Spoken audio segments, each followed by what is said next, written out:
से ही जीतने की जंग है, खुद को ही हराना है। मैं भीड़ नहीं हूँ दुनिया की, मेरे अंदर एक जमाना है। नमस्कार, मेरा नाम अर्जुन है। आप देख रहे हैं चौथा स्तंभ डिजिटल न्यूज।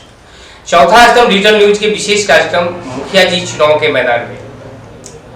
चुनावी यात्रा पर अभी हम पहुंचे हैं मधवापुर प्रखंड, सीमावर्ती क्षेत्र, इंडो नेपाल बॉर्डर से सटा हुआ मधवापुर प्रखंड की तरैया पंचायत। ऐसे मुखिया प्रत्याशी है। हम तरैया पंचायत के बारे में बताना चाहते हैं। तरैया पंचायत में ऐतिहासिक प्रसिद्ध स्थल भूतनाथ महादेव शमशान घाट, तो कभी हम इस पर विस्तार से आगे चर्चा करेंगे। अभी तो हम निकले हैं चुनावी यात्रा पर और बात करेंगे पंचायत चुनाव को लेकर। चुनाव के मैदान में बतौर प्रत्याशी डॉक्टर योगेंद्र नाथ झा चुनाव के मैदान में। हम उनसे जानेंगे पंचायत चुनाव के बारे में, उनके चुनावी मुद्दे के बारे में, पंचायत तरैया पंचायत की को लेकर, विकास को लेकर इनके पास जो योजना है, कार्य योजना है, जो इनके चुनावी मुद्दे हैं, हम उनके बारे में बात करेंगे, चर्चा करेंगे। सबसे पहले हम आपका परिचय कराते हैं डॉक्टर योगेंद्र नाथ झा से। सर, आपका हमारे खास कार्यक्रम मुखिया जी चुनाव के मैदान में बहुत बहुत स्वागत है। मैं बहुत बहुत धन्यवाद एवं स्वागत करते हैं जो आप लोगों ने यहाँ आके इस कार्यक्रम के ऊपर प्रकाश डाला, इस पंचायत के विषय में सोचने का आपने काम किया और जहाँ तक संभव होगा मैं आपको बताने का कष्ट करूँगा। हम चाहेंगे कि एक छोटा सा परिचय, आप अपना व्यक्तिगत परिचय हमारे दर्शक और अपने जो आपके, क्योंकि अब आप चुनाव के मैदान में आ गए हैं तो आप अपने जनता को दें एक छोटा सा परिचय आप अपना। जी, मेरा परिचय, मैं डॉक्टर योगेंद्र नाथ झा BMS, और मैं इससे पहले मोगा आयुर्वेदिक कॉलेज में प्रोफेसर के पोस्ट पर भी रह चुके हैं और सहारनपुर जो डिस्ट्रिक्ट है उसके अंतर्गत जो गंगोह जगह है वहाँ हम प्रिंसिपल के पोस्ट पर थे और वहीं से रिटायर करके हमने यहाँ मतलब घर पर अभी रह रहे हैं और 2019 से हम फाउंडेशन चला रहे हैं। फाउंडेशन के माध्यम से लोगों को जहाँ तक बन पड़ता है हम सेवा दे रहे हैं, सेवा देने का काम कर रहे हैं। KCS फाउंडेशन के माध्यम से 2009 से 2019 से लगातार क्षेत्र में सक्रिय समाज सेवा से जुड़े। आप एक शिक्षाविद, स्वास्थ्य क्षेत्र से आते हैं, शिक्षाविद हैं, शिक्षा प्रेमी हैं, सामाजिक क्षेत्र में सक्रिय है, समाज सेवा अपनी संस्था के माध्यम से कर रहे हैं। फिर सर, आप चुनाव के मैदान में, मुखिया जी चुनाव के मैदान में आए हैं, इसके पीछे का कारण हम आपसे जानना चाहेंगे। इसके पीछे का कारण यही कारण है जो आज 20 वर्ष से 4 बार यहाँ चुनाव हो चुका है पूरे बिहार में, ये पंचायती राज के तहत, लेकिन आज तक हमारे पंचायत में कोई भी काम नहीं हुआ। मेरा एक ही उद्देश्य है, जो MLA MP MLC से तो जो बन पड़ता है हम काम करवा देते हैं, लेकिन पंचायत स्तर पर इस पंचायत का विकास नहीं हो रहा है। उसी विकास को लेकर के, विकास करने के उद्देश्य से हम मुखिया के कैंडिडेट हैं। यदि हम सफल हो गए तो मैं कोशिश करूंगा जो बाकी MLA MP MLC के बाद वाले जो काम है जो पंचायत के स्तर से ही किया जाता है उसको मैं पूरा करने का भरपूर कोशिश करूंगा। सर, हम आपसे जानना चाहेंगे, आपका जो क्षेत्र है सीमावर्ती इलाका है और आपके पंचायत के अगल बगल में नेपाल की तराई से बहुत छोटी छोटी नदियाँ निकलती है, तो हमें लगता है कि बाढ़ यहाँ की एक प्रमुख समस्या है। बाढ़ यहाँ की प्रमुख समस्या है, तो आपके पंचायत के लिए अगर बाढ़ महत्वपूर्ण समस्या है तो इसकी समस्या, अगर आप चुनाव के मैदान में आए हैं तो अपने पहला ही एक उद्देश्य बनाया है कि समस्या का निदान करना है, पंचायत का विकास को करना है, लेकिन मेन है यहाँ महत्वपूर्ण है समस्या, पंचायत की जो सबसे बड़ी समस्या है, आवागमन की समस्या है, किसानों की समस्या है, सड़क की समस्या है, वो बाढ़ को लेकर दुरूह बन चुका है। इसका समाधान आप कैसे कर रहे हैं? इसका समाधान के लिए हम लोग सोच रहे हैं, जो यहाँ पहले क्या होता था तो नदी का जो तटबंध है जी, वो मनरेगा के तहत आता है और मनरेगा के द्वारा ही उस पर मिट्टीकरण किया जाता है। सरकार के नियमानुसार तो प्रत्येक साल उस पर मिट्टी दिया जाता है, जो करोड़ों में मुखिया लोग उसको खा जाते हैं, धकार जाते हैं जी। और उनका काम है उस मिट्टी को छील करके फेंक देना, न कि उस पर मिट्टी देना। जी। इस तरह वो ऊंचा होने के बजाय वो नीचे की तरफ ही वो जो तटबंध है वो जा रहा है। तो मेरा स्कीम में हम लोग लगे हुए हैं, हमारे महामंत्री जी भी यहाँ बैठे हुए हैं, हम लोग इस कार्यक्रम में लगे हुए हैं। एमएलए एमएलसी से हम लोगों ने विधानसभा विधान परिषद में क्वेश्चन करवाया है, जो ये नदी का जो तटबंध है उसको जल निगम के जल संसाधन के अधीन दे दिया जाए, और जल संसाधन के अधीन जब ये तटबंध आ जाएगा तो फिर टूटने का तो कोई सवाल ही नहीं उठता। इतना बड़ा इतना विशाल तटबंध इस नदी में हो जाएगा जो फिर कभी लोगों के कोई तरह की बाढ़ में कोई कष्ट नहीं होगा। और इस कार्यक्रम में हम लगे हुए हैं।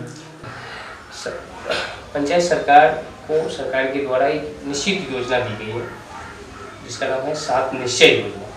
पंचायत का विकास सभी उसी में समाहित है। 7 निश्चय में एक के बारे में हम आपसे बात करेंगे कि आपकी पंचायत में उसकी क्या स्थिति है और इसके ठीक से क्रियान्वयन करने के लिए आपके पास क्या योजना है, हमारी वजह से उस पर आपसे चर्चा करेंगे। पहले आता है, पहले नंबर पर मुख्यमंत्री 7 निश्चय योजना है। मुख्यमंत्री नीतीश कुमार का महत्वपूर्ण और महत्वाकांक्षी योजना है नल जल योजना। नल जल योजना की सर आपके पंचायत में क्या स्थिति है? नल जल योजना तो ये जो सरकार का स्कीम है अभी जो चल रही है उससे व्यक्तिगत मुझे कोई प्रसन्नता नहीं है। इसलिए जो हम जो देख रहे हैं इस व्यवस्था का, ये व्यवस्था पूरा चरमराया हुआ है। सरकार की योजना सही है या गलत है? देखिए, सरकार तो किया था सही, उसका सोचना गलत नहीं था, लेकिन यहाँ का जो प्रतिनिधि है उसने इस क्या कहते हैं योजना को समाप्त कर दिया, सही से लागू नहीं किया, होने नहीं दिया। इससे आपको व्यक्तिगत तौर पर काफी तकलीफ है मुझे। आपकी पंचायत में क्या स्थिति है? मेरे पंचायत में तो यही स्थिति है जो अभी तक 14 वार्ड है यहाँ। हमको नहीं लगता है कि सब वार्ड में हो भी गया होगा, बहुत वार्ड बाकी है, लेकिन जहाँ कहीं भी नल जल योजना की व्यवस्था की गई है वहाँ कहीं पानी तो दे नहीं रहा है। कोई पाइप रास्ते में ही फूटा हुआ है, जब पानी वहाँ से देता भी है तो वहीं बह के और रोड को पानी से भर देता है, लोगों को चलने फिरने में भी दिक्कत होती है। अगर सरकार की यह योजना अच्छी है, लोगों को शुद्ध पेयजल मिले, स्वास्थ्य संबंधी उनकी जो समस्याएं हैं वो खत्म हो, क्योंकि पानी से ही बहुत सारी समस्या का निदान है। स्वच्छ पेयजल से भी बहुत फायदे हैं स्वास्थ्य में।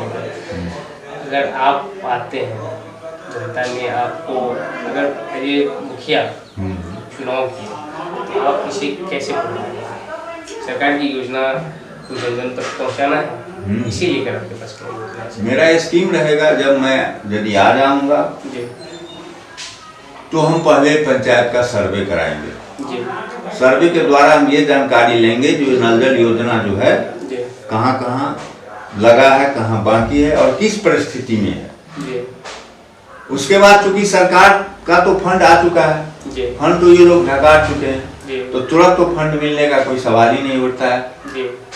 तो हम कोशिश करेंगे जिस वार्ड में जहाँ काम की गड़बड़ी हुई होगी, काम नहीं हुआ होगा या हुआ भी है तो ढंग से नहीं हुआ है, तो हम सरकार को यहाँ से लिखेंगे, प्रशासन को, सरकार को, जो इसका इंक्वायरी किया जाए, इंक्वायरी करके इस पर तुरंत कार्रवाई की जाए और उसकी व्यवस्था की जाए। लोगों को पानी देने के लिए सरकार ने यह व्यवस्था किया था, तो पानी तो यहाँ किसी को मिल नहीं रहा है, तो पानी कैसे मिलेगी हमारे जनता को, उसकी व्यवस्था के लिए हम लग जाएंगे, हमको जहाँ तक जाना होगा।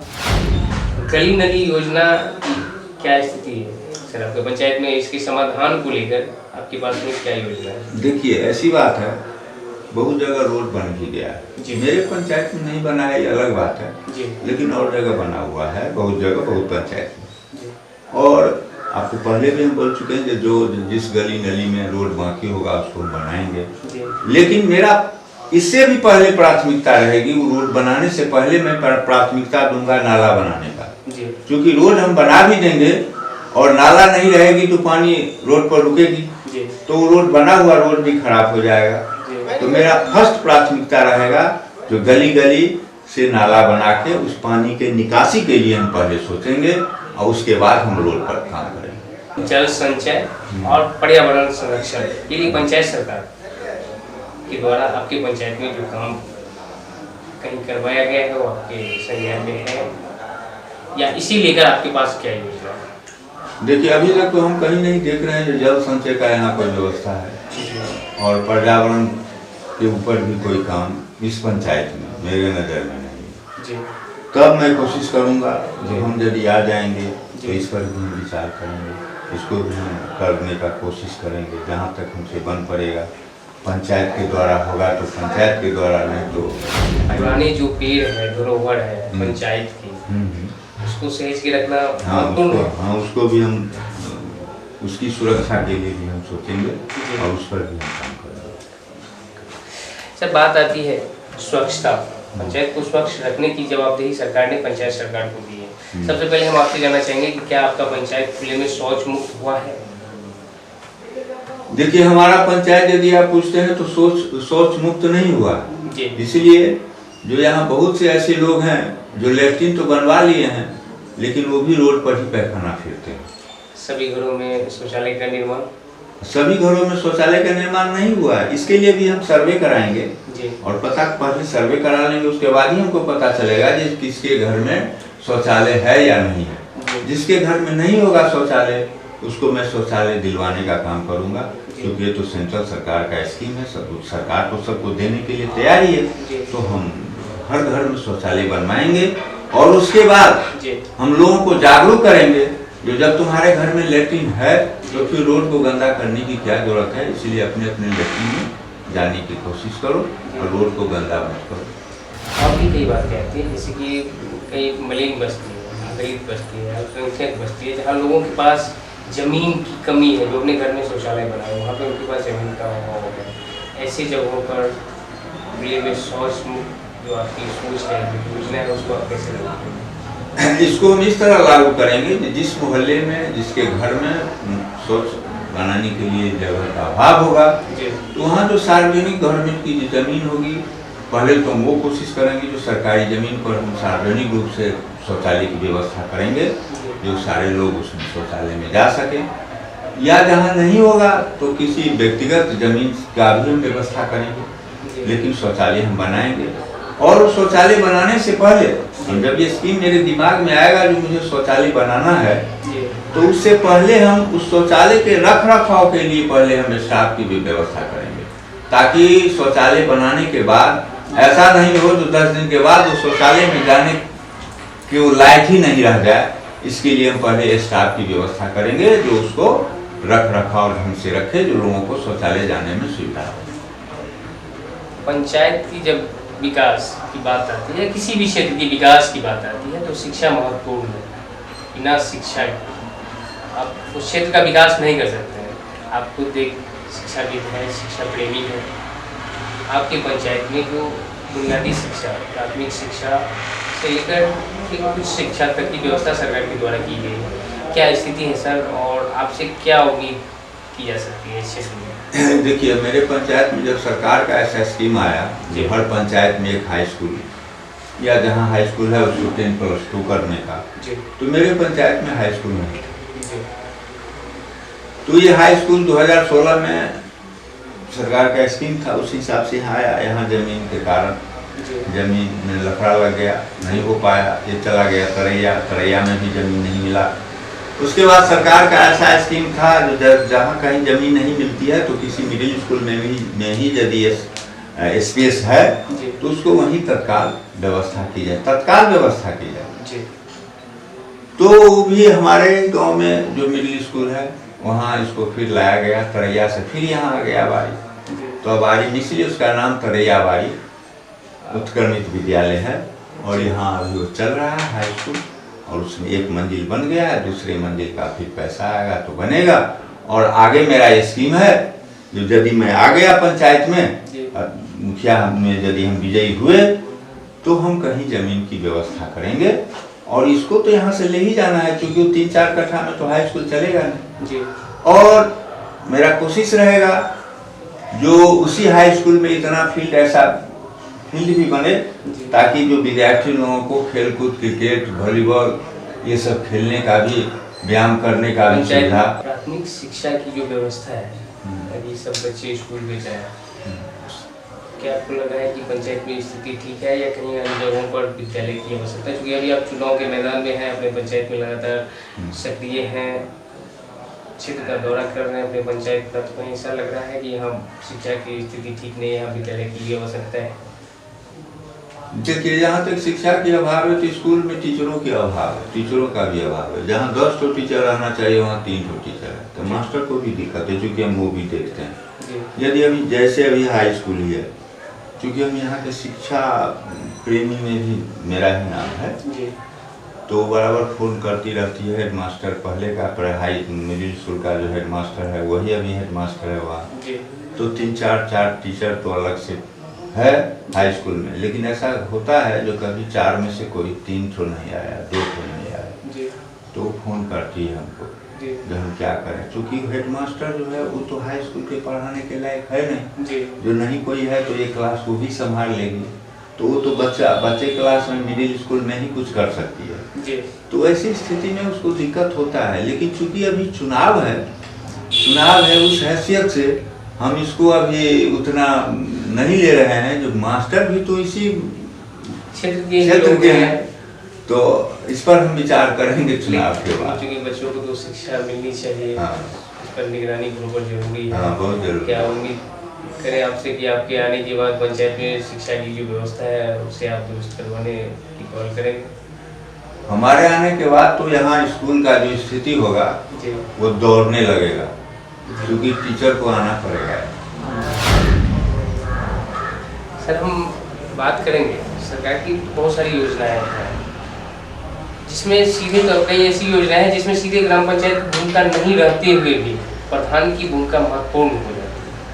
जैसे कि हम बात करें सामाजिक सुरक्षा की, सामाजिक सुरक्षा के तहत जो जरूरतमंद हैं, विकलांग, विधवा, निशाय, उनको सरकार के द्वारा जो पेंशन दी जाती है जीवन यापन के लिए, सीधे तौर पर तो ग्राम पंचायत की उसमें भूमिका नहीं है, लेकिन प्रधान की भूमिका महत्वपूर्ण हो जाती है। उनके पंचायत से जुड़ा हुआ और जन समस्या से जुड़ा हुआ ये मामला है, उसे लेकर आपके पास क्या है? देखिए, हम एक संगठन से जुड़े हुए लोग जी।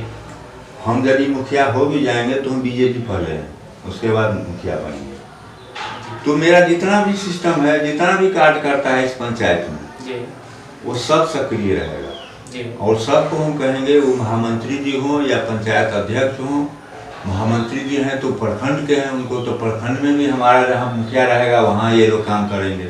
लेकिन ये तो महामंत्री भी हैं और तरीय पंचायत में इनका घर भी है, तो इन लोगों का उत्तरदायित्व बनेगा जो पहले आप सर्वे कीजिए, जो कौन कौन बूढ़ा बूढ़ी छूटा हुआ है जिसको पेंशन नहीं मिल रहा है, सर्वे करके लोग लाएंगे और उसके बाद उस पर हम काम करेंगे, उसको 10 दिन 20 दिन में उसको दिलाएंगे। अभी भी ये लोग कर रहे हैं, अभी भी कर रहे हैं, लेकिन अभी तो हम लोग चुनाव में लग गए हैं।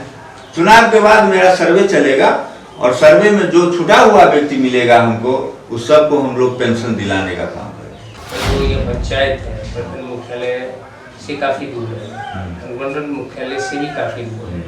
अनुमंडल मुख्यालय, प्रखंड मुख्यालय में तो स्वास्थ्य की व्यवस्था है, सुविधा है, आपकी पंचायत की क्या स्थिति है? देखिए, हमारे पंचायत की जो व्यवस्था है, ये जो अभी स्थिति है, वह हेल्थ के सेंटर में सबसे गया गुजरात यहाँ की स्थिति है, बहुत ही खराब।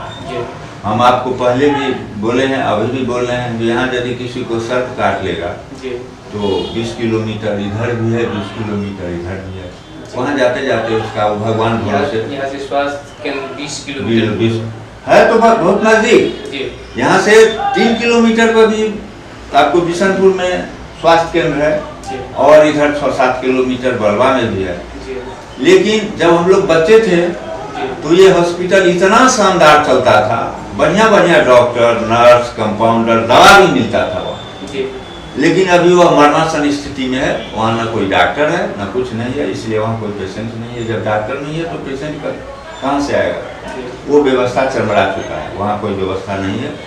तो हम कोशिश करेंगे ऊपर से, क्योंकि मेरे पंचायत में वो नहीं पड़ता है, हमारे पंचायत में तो कोई है ही नहीं हेल्थ सेंटर। एक हेल्थ उप सेंटर है यहाँ, जो आपको हम पहले भी बताए हैं, अभी उसमें पैखाना लोग फिरता है, वहाँ ना कोई नर्स है ना कोई डॉक्टर है, कुछ नहीं है।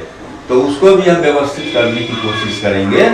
और ये जो बिशनपुर हॉस्पिटल की हम बात आपको कहें, वो चूंकि मेरे पंचायत में नहीं है, फिर भी हमारे एमपी हैं, हमारे एमएलए हैं, हमारे एमएलसी हैं, क्षेत्र के लिए वो हाँ महत्वपूर्ण है। इसलिए हम एमपी साहब से मिलके, एमएलए साहब से मिलके, एमएलसी साहब से मिलके हम उसको चालू कराने का प्रयास करेंगे और हमें उम्मीद है कि उसको हम चालू करवाएं। सरकार की योजना है आवास, प्रधानमंत्री आवास योजना, हर गरीबों को, जरूरतमंदों को पक्का छत, उनका अपना घर हो, सबका मकान हो। अब तक का जो 20 साल का जो कार्यकाल रहा है पंचायत सरकार का, उसमें क्या लग रहा है कि आपके पंचायत में जो जरूरतमंद है सभी को यह आवास की सुविधा मिल गई है, या इस योजना का आपके पंचायत में क्या अर्थ है? देखिए, ये बहुत बड़ा क्वेश्चन है आपका। इस योजना में ऐसा हुआ है जी, जो एक तो जिसको मिलता है उसको 20,000, 25,000, 30,000 ये लोग खा जाते हैं, और जो सीरियल नंबर से चलना चाहिए पैसा के लोभ में, ये यदि 25 के बदला 30 दे दिए तो 3 नंबर वाला को 10 नंबर में धकेल दिए और 10 नंबर वाला को 3 नंबर 1 नंबर करके उसको मिल जाता है।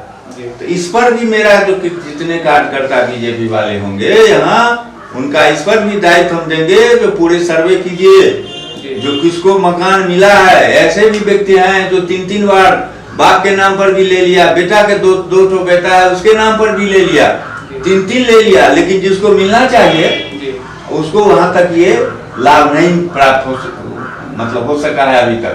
बहुत ऐसे परिवार हैं जो छूटा हुआ है।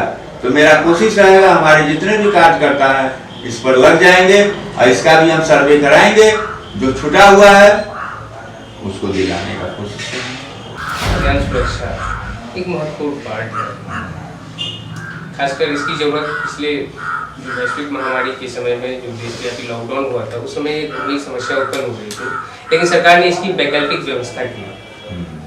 जो छूटे हुए वंचित थे, राशन कार्ड से वंचित जो लाभुक थे, उनको राशन कार्ड मुहैया कराया गया और एक अध्ययन की सुविधा दी जा रही है, अब तक दी जा रही है। क्या लग रहा है कि आप अब भी आपके पंचायत में से वंचित लोग जब आप क्षेत्र में जाते हैं चुनाव प्रचार के दौरान, जनसंपर्क के दौरान ऐसी समस्या आती है? ऐसी भी समस्या मेरे सामने में आती है। बहुत ऐसे लोग हैं जो अभी भी इससे वंचित है, तो हम फिर वही बात कहेंगे जिस पर भी हम सर्वे कराएंगे, और जो छूटा हुआ है उस सबको हम राशन कार्ड बनवाने का प्रयास करेंगे और हम बनवाएंगे, सबका राशन कार्ड बनवाएंगे। अभी बहुत सारे लोग, बहुत ऐसे भी गरीब हैं जिसको खाने का दिक्कत है और उसको कार्ड नहीं है, जैसे हमारे मोदी जी के द्वारा, भारत सरकार के द्वारा राशन कार्ड कैसे पहुँचाएंगे? राशन कार्ड पहुंचाएंगे, मतलब जिसको नहीं मिला हुआ है, राशन कार्ड नहीं बना हुआ है, उसका राशन कार्ड बनवाएंगे। हाँ, और उस बनवा के उसको वहां तक पहुंचाएंगे। सरकार की खाद्यान्न सुरक्षा में एक निर्देश है कि आप नए लोगों का नाम तो जोड़ नहीं सकते हैं, जितना जोड़ेंगे उतना जो लोग पंचायत गरीबी रेखा से ऊपर उठते हैं ऐसे लोगों को हटाना है, तभी आप नहीं जोड़ सकते हैं। ऐसा एक निर्देश है सरकार। ऐसा भी हुआ था पहले जी, और बहुत सारे आपके पंचायत में फर्जी कार्डधारी भी हैं। बहुत, अब नहीं है, अब कम हो गया। अब कम हो गया, क्योंकि ऐसा था पहले जी, जो मान लीजिए आप जैसे यहाँ रहते हैं जी, तो यहाँ भी आप राशन कार्ड उठाते थे, जी, राशन के नाम पर जो मिलता था, और आपके बच्चे दिल्ली में वो भी वहाँ उठा लेता था। तो आज से 2 साल 1 साल पहले सरकार का जो ऐसा स्कीम आया जो सबका आधार कार्ड लिया जाए, तो जो दिल्ली में आपके लड़के थे जो वहाँ उठा रहा है राशन, उसका यहाँ नहीं जमा हुआ आधार कार्ड, तो ऑलरेडी वो छट गया। वन कार्ड बन रहा, हाँ, वन कार्ड तो वो ऑलरेडी छटा हुआ है। लेकिन अभी भी है, कुछ है उसमें गड़बड़ी, जो 3 महीना तक नियम है, जो 3 महीना तक अंगूठा नहीं लगाने से उसका राशन कार्ड फेल हो जाएगा, तो वो ऐसे आदमी 3 महीना पर आके अंगूठा लगा लेता है और उठा लेता है। तो इस पर भी होगा, जो छटने वाला होगा वो छटाएगा, जिसको नहीं मिल रहा है उसको दिलाने के काम करेंगे, उसको राशन कार्ड बनवाएंगे। आपके पास मॉडल पंचायत बनाने के लिए क्या योजना है? कैसे आप अपने पंचायत को मॉडल बनाएंगे? इसके अतिरिक्त योजना, सरकार के अलावा अतिरिक्त प्रयास? देखिए, अतिरिक्त योजना जैसे मॉडल, हम तो क्षेत्र में भी जाते हैं प्रचार प्रसार में, तो हम जनता के बीच में इस बात को लेकर हम बोलते हैं कि हम यदि मुखिया बन के आ जाएंगे तो इसको हम आदर्श पंचायत बनाएंगे। जी ये तो हम बोलते हैं अभी भी।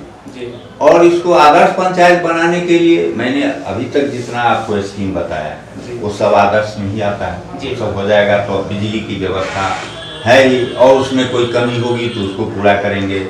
जहाँ कहीं भी आपको पोल नहीं गया हुआ है बिजली का, उस पोल को वहाँ तक पहुँचाने का काम करेंगे। उसके बाद ये जो हम प्रशिक्षण बच्चियों को लोगों को दे रहे हैं, ये जो आपको बताए हैं जो मिथिला प्रिंटिंग भी हम बच्ची लोगों को सिखाएंगे, महिला लोगों को, तो ये भी तो आदर्श के ही रूप में है ना।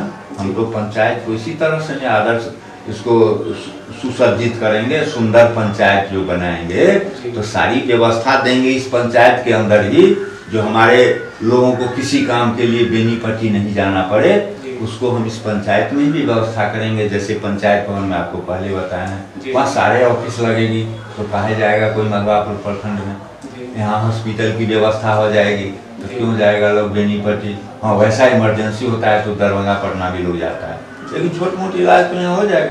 हमारे माध्यम से जनता से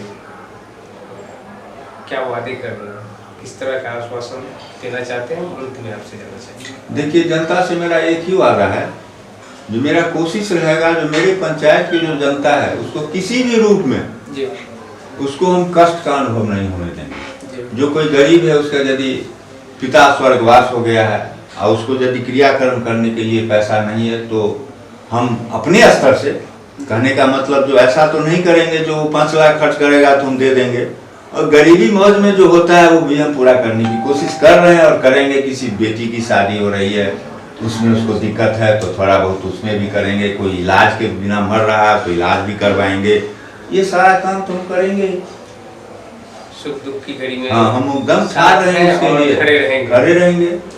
सरकार की जो योजना है उसको हम वहाँ तक पहुँचाएंगे, समाज के अंतिम व्यक्ति है वहाँ तक पहुँचाएंगे। हम जब तक रहेंगे, ये हम पहले आपको बोल दिए हैं, जो यहाँ जितने भी दलाल किस्म के आदमी है उस सबको, वही सब हमारा विरोध है।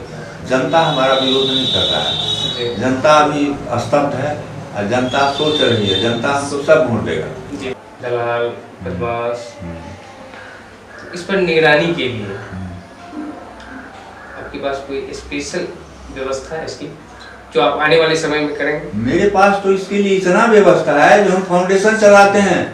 फाउंडेशन में हमारे इतने जितने नौजवान हैं, यहाँ जितने नौजवान हैं सब मेरे साथ जुड़ा हुआ है। और साथ बातचीत पंचायत चुनाव को लेकर बातचीत करेंगे सर। धन्यवाद। ठीक है, आपने यहाँ आए, तो इसके लिए बहुत बहुत आपको धन्यवाद। आप पूरे संविधान के अनुसार आप चौथे स्तंभ है, तो आपका बहुत बड़ा दायित्व बनता है। तो उस दायित्व का आप जहाँ तक पालन कीजिएगा, हम आपके साथ हैं, और हमको आप मदद करने का काम कर कीजिए, जनता का जिससे भलाई हो सके। आपके द्वारा, आपके पत्रकारिता के द्वारा, पत्रकारों के द्वारा बहुत कुछ जनता को मिल सकता है। यदि कहीं कोई दिक्कत है किसी को, तो दिक्कत को दूर आप ही लोग करते हैं। आप ही लोगों से प्रशासन भी डरता है और क्या कहते हैं, नेता भी डरता है। इसलिए आप लोग यदि स्वच्छ दिल से काम कर कीजिएगा तो हर जगह हम सब मिलके काम करेंगे कल्याण के लिए। हाँ, यह शुभकामना हमारे लिए प्रेरणा की काम करेगी। बहुत बहुत धन्यवाद।